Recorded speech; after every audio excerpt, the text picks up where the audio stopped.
এই শুনেছিস আমাদের হোস্টেলে একটি বড়লোক মেয়ে আসছে। এই মেয়েরা আজকে থেকে এই মেয়ে তোমাদের সাথেই থাকবে। এটা হচ্ছে পূজা। কি বললি আরে পূজা, এখন থেকে আমরা কলিজার জুস হতে পারি। অবশ্যই। কি হয়েছে বোন আমার? হ্যাঁ বোন, আমার তো কালকে শরীর খারাপ ছিল, তাই আমি হোমওয়ার্ক করতে পারিনি। আমি আছি তো।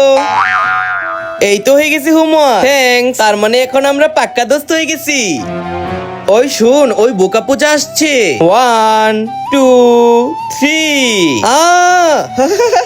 তোমাদের দুইজনের সাহস কিভাবে হয় পূজাকে ডিস্টার্ব করার? পূজা তুমি চেঞ্জ করে নাও আর আমার বিছানায় শুয়ে যাও। এই নেও কাপড়।